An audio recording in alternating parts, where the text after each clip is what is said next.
Good morning sa inyong lahat. So, andito na naman po ulit tayo sa isang vlog para sa isang 5 kilowatt hybrid solar power system installation. Ito ay i-install natin somewhere in Cabuyao. So, samahan niyo po kami at nang makita po ninyo kung paano po namin i-execute ang installation. So, ito po ay binubuo ng 5 kilowatt hour na battery. Ito ay lithium iron phosphate and 5.5 kVA na inverter. So ayan, makikita niyo po kung paano namin ito gagawin ulit. At ang totoo niyan ay mag-isa lang ako ngayon. So ang aking mga kasama kasi ay nag-breakfast dahil ako ay nauna sa kanila. Nag-breakfast na ako dun sa amin. Okay, so yun lang naman. Tutukan niyo po itong vlog na ito. Maraming salamat mga ma'am sir. Stay tuned po tayo. Bye-bye! Sir, good morning! Sisimulan natin ngayon yung ang installation. Good morning. Good morning. Yan, ito nga pala si sir ang client. Ayan, ganda ng lugar na talagyan namin, no? Ayun, so yung solar panel, sir, paparating pa lang ngayon. Ito muna unahin namin. Magkaiwari na yung sakyan kasi. Within today, tapos yan. Maniwala ka sa akin. Ayan, so kasalukuyan po kaming nagdidiskarga. Ayan. Ito ngayon ang ating mga gamit. Okay. Ito ang ating control panel. Yan. Mga gagamitin na wiring. Ito naman ang battery. So, yan. Dito natin balak ilagay ang control panel doon. Dahil sa likuran niya, nandun naman yung ating panel board nila. So, ayan. Stay tuned tayo mga sir.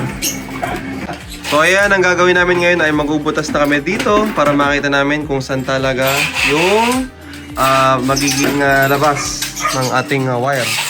Kung paano tayo maka-integrate dito sa ating panel board ni client. Okay, so sa itsura niya ngayon ay ito yung parang sinauna pa na fuse breaker. So ayan, parak namin dito. Hindi dito sa ilalim kasi dito gumapang yung mga wire galing kontador nila. So ang gamit lang namin dito ay DeWalt na power tools talaga. Yan, bumabagbag yan. Bumubutas talaga yan. Namin. DeWalt lang yan. Pero bumubutas sa pagkakapal-kapal na semento. Kaya talaga nag-invest kami sa mga gamit. 20 volts yan yung gamit.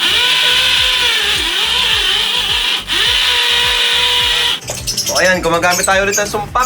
Aray ko po! Ang sakit na tenga.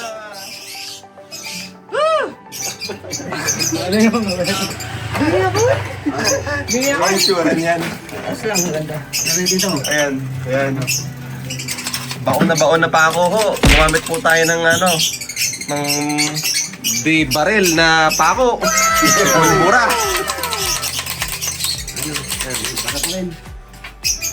So, ayan, isa pa ulit. Gusto po. Ay! Pagod na tenga ko. Aray ko po. Aray ko po. Okay na yan. So, ayan, kasalukuyan po kami ngayon mag-i-install na railings. Ayan. Medyo steep lang ang kanilang bubong. Ayan, sinisigurado namin nakaapak kami sa amakuan. So, ayan. So, ang target namin ay makapaglatag dito ng 3 panel. 3. Ito naman ay 6. 550 watts na 3 na Tolmax. Okay, stay tuned lang po tayo mga ma'am sir. Bye-bye po. So, ayan. Medyo naging challenging ang pag-akit namin ng solar panels. Kaya naman, naisipan namin, i-akit siya gamit ang tali. Yan. So, mas naging strategy kami kasi masikip talaga dun sa may kasikipan talaga yung pag-aakita namin at may malaki yung chance na hindi talaga siya makakapasok. Pero dito, mas accessible. Mas accessible siya. Diretso na agad sa bubong. Yan. Yeah. Yan lang. Mahirap ipasok ang loob. Medyo challenging lang talaga ngayon kasi naulan eh.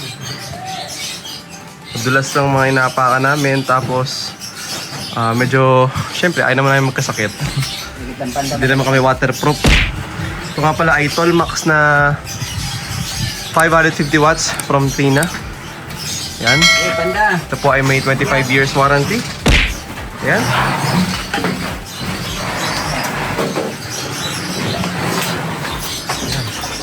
Nakakuha na nila nilagay na eh.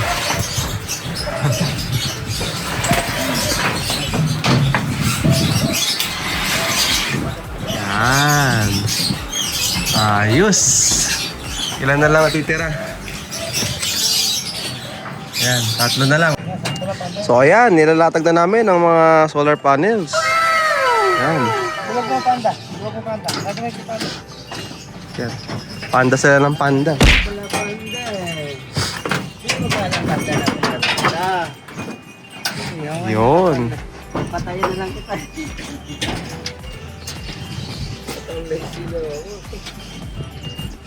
Doon pa po, aabot pa kami doon. Yan. Lapad. Yan.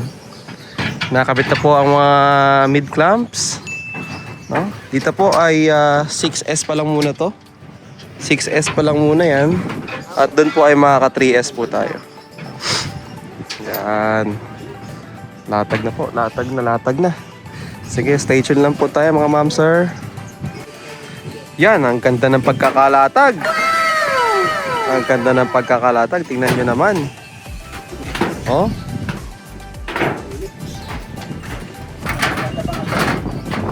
Kaway ka nga, Dodong. Yun. So,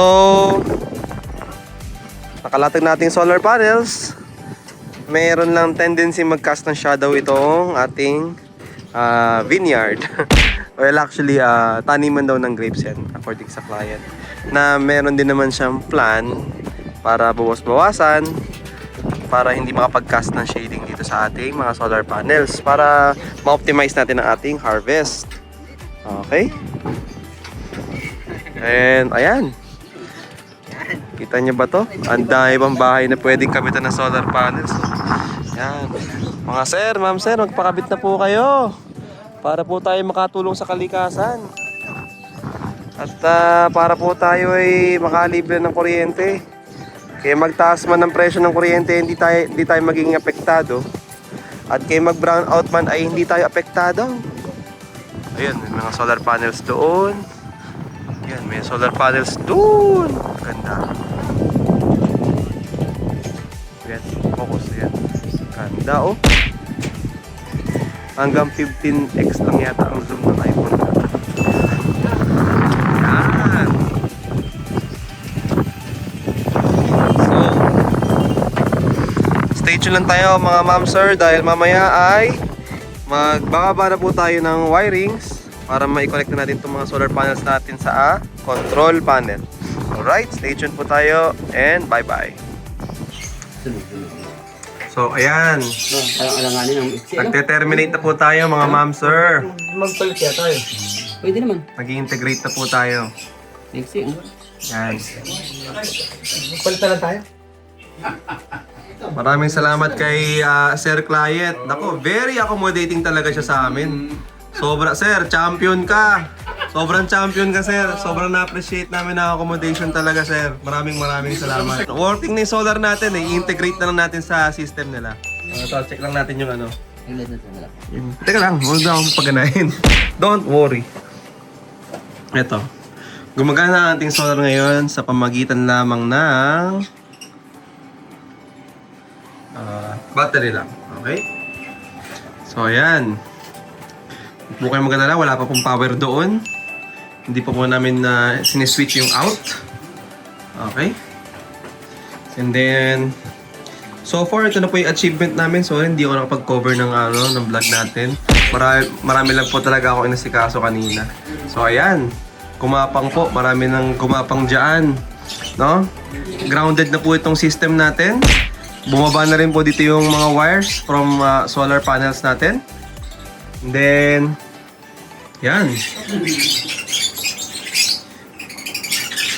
Ini-integrate na po ang system ngayon sa kanilang panel board. So, naka-brown out po tayo ngayon. Okay. Brown out po tayo ngayon.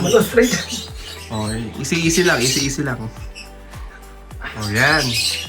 Pagkatapos po nito ay fully solarized na sila. Fully solarized na po sila. Ayan. So baka may tatanong sa inyo, ba't ang lakas ng flashlight namin? Ang gamit nga pala namin ay DeWalt na 20 volts. Yan. Yes, sir. Kita mo talaga dyan, lahat. Pati lost thread, kita dyan. Oh, sige, stay tuned lang tayo mga ma'am sir. Maraming salamat sa pagtutok. Bye.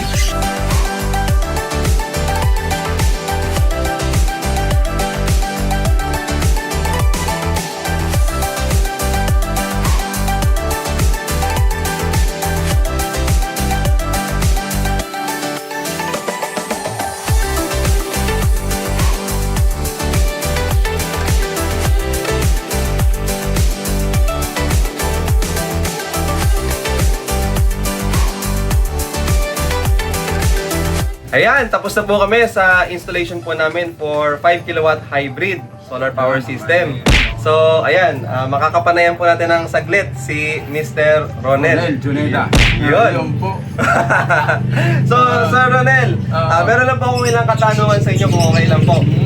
Ang unang tanong ko po, sir, ay bakit po kayo nag-invest sa solar power system? Ay, kasi gusto kong makatipid sa kuryente. Oo, sir. Yan. At saka, para yung asawa kasi siya lang magbabayad sa kuryente, kaya inlakot sa na makatulong sa kanya. Yes, sir. Tsaka, Kwan, di ba, baka hindi natin mararamdaman kahit magtaas ng kahit anong presyo pa ng kuryente yan, di tayo maging apektado. At kahit madalas mag-brown out yan, di tayo maapektado. Kasi may battery nga po kasama si sir.